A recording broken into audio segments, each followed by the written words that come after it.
Across the European Union, metal theft from critical infrastructure such as railways, telecommunications, power supply networks and the food industry is seriously affecting economies and citizens alike. The scale of metal theft runs to millions of pounds a year in costs to BT, but it's not just the cost to BT, it's the impact on our customers, with thousands of customers being cut off, unable to access their phones, all their broadband, and small businesses and medium-sized businesses as well, unable to transact business. The impact on Britain, not just BT as a whole, is huge. The value of the metal in service is worth many thousands of euros more than the money thieves obtain in selling on the scrap metal. It's the huge collateral damage that makes metal theft a direct threat to Europe's economic security.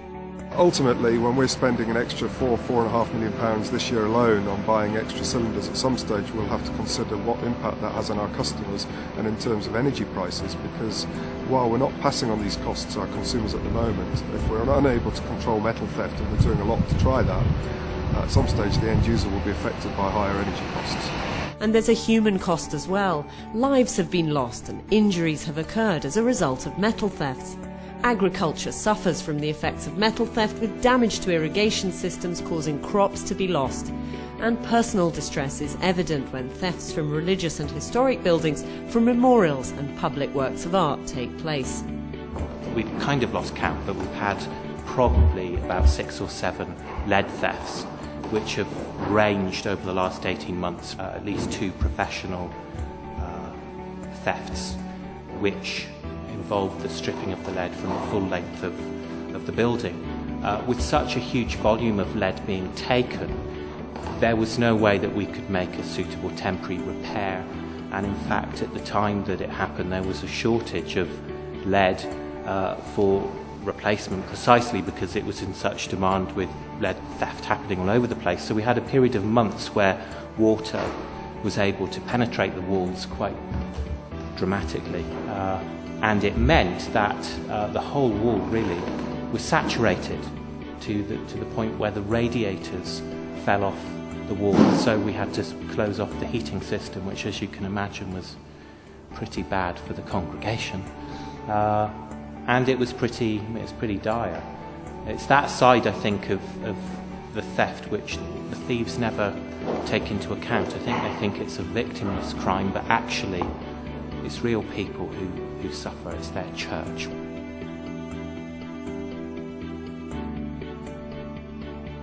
The cost can be huge when lead is stolen. And also, I mean, people have a lot of emotional investment. This is a place where perhaps they've been married, where their children have been baptised, and where, you know, their loved ones have been buried from. And to think that people have been destroying that building is emotionally quite upsetting to people. Metal theft is one of the fastest growing crimes in many Western countries and has all the characteristics present in the new list of global criminal offences that are transnational in nature and global in terms of impact. The UK police put the cost of metal theft at £7 million a year. Portugal has recorded around 20,000 incidents of metal thefts in the last year alone. The Bureau of International Recycling estimates around 1% of our built environment is being stolen every year in Europe. Much of it is passing through illegal scrap metal dealers to then be sold back into the marketplace or shipped directly to far-off shores. For the larger quantities involved in some of the thefts, this is a commercial scale. It's organised criminal gangs. They're using large lorries, they're breaking bolt cutting equipment 2 yards in the middle of the night and making off for several hundred at the time. The organised gangs are based in the UK, but they're one of the largest markets. These cylinders are going overseas, principally to Africa, where they're being reused for the LPG industry in Africa, and of course it's to the detriment of Calagas customers in the UK. So what can we do to stop it? The EU-funded project Pol-PRIMETT has brought stakeholders together from law enforcement, infrastructure giants and the recycling industry to share best practices across borders and across the public-private sector, build competences and eventually take forward a European-wide strategy. Information between public and private sector is one of the measures that give us the opportunity to reduce the level of the metal theft. Well, I think there's great opportunities for British Transport Police in a project like this. There's great opportunities for sharing, there's a great opportunity for learning. We have learned in some of the workshops that you've witnessed over the past day or so, but we've also done or undertaken one-to-one bilaterals with our colleagues in Valencia, where we have really got into the detail of policing operations and tactics to share that learning between different jurisdictions and different police forces. We did the same with the Guardia Sicana in Ireland.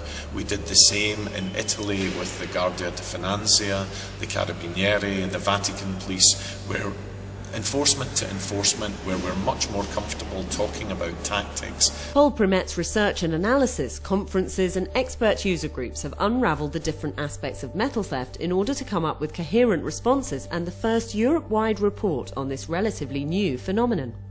We've seen a lot of collaboration, private sector to private sector. The private sector doesn't necessarily collaborate very easily with other private sector companies in their normal day-to-day operations. They are competitors, so cooperation doesn't come easily. And perhaps most important of all, we've seen law enforcement and private sector collaboration. What we've created is a model that countries can follow in terms of public-private collaboration. The project has also highlighted the lack of enforcement of existing EU laws that require the registration or permit control of scrap metal dealers, and the difficulties of controlling the cross-border movement of metal scrap. Cooperation from the recycling industry and scrap metal dealers across the EU and their willingness to engage with the problem has been essential to the success of the project. But we do tend to go one step further. First of all, our gate trade is by appointment only, so we know exactly who's coming. They're given a number that they have to quote to us on the gate. This is a closed site, obviously, for security reasons. We then photograph the customer, the materials, the vehicle that they bring it in, obviously take their full identity, photographic identity, and it's all kept on electronic file. Unfortunately, our business is very unusual within this industry, and very few are subscribing to the lengths that we've gone to. We're obviously hoping that further changes to legislation in the UK will sort out the industry as a whole. Since Pol-PRIMETT began, laws to prohibit the use of cash in scrap metal transactions have been introduced into two major EU economies, France and the United Kingdom. The under-table business. That's kind of right also that before you can have some under-table business, and now with cashless is better. We have 2 points. 1 point positive for the cashless, because we have no money in the scrap dealer company, so we are not attacked, because we have a lot of attack, a lot of robber arrive to try to catch and to take the money to the scrap dealers. No, with the cashless it's finished, and that's the good point.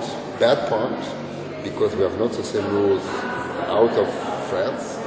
The material and the volume go outside of France, and most particularly in the area of not far from Belgium, not far from Germany, because they have no cashless. Success stories and good practice have been shared across participating countries.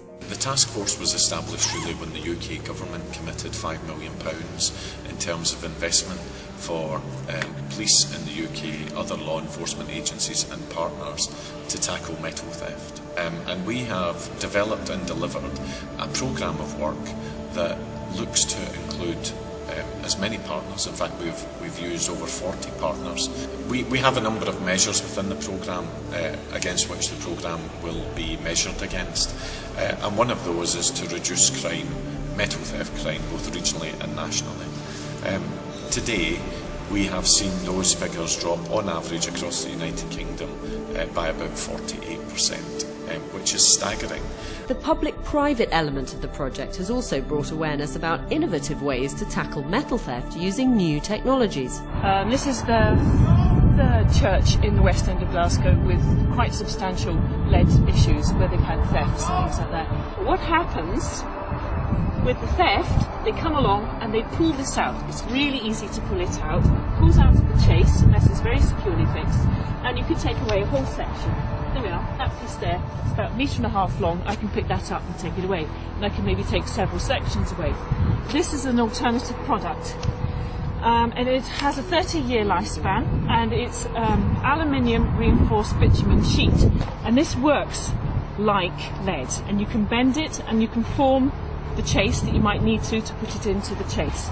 This upper section, we're going to put back new lead work that's going to be a thicker quality, so it's heavier, so it's not as easy to lift, and we will be clipping it much more frequently so it's harder to pull out. And we're going to use smart water, which is a marking which they use that they can scan in the scrap yards, and it has an identity check in fluorescence that shows up under fluorescent light. The project's research suggests that the current economic climate in Europe is undoubtedly driving the growth of metal theft, and solutions need to come in the form of social measures as well as law enforcement. Metal theft is not only ordinary crime, it's the social phenomenon. Our statistics, our data show that this type of crime is committed by people that belong to the poorest part of society. And we should apply other type of measure, not only related with the criminal legislation, but social measures. Pol-PRIMETT has seen interest in the project grow and has secured financing to continue the project for the next 2 years. There are 5 core member partners of the Pol-PRIMETT project, but as we've had our regular meetings, the number of member states attending on a regular and systematic basis has doubled, such that we now regularly have 10, 11, 12 member states attending the project, attending our events. That says to me that what we are disseminating in terms of the principles of public-private collaboration are worth companies, public and private organisations sending representatives to learn about the processes that we're involved in.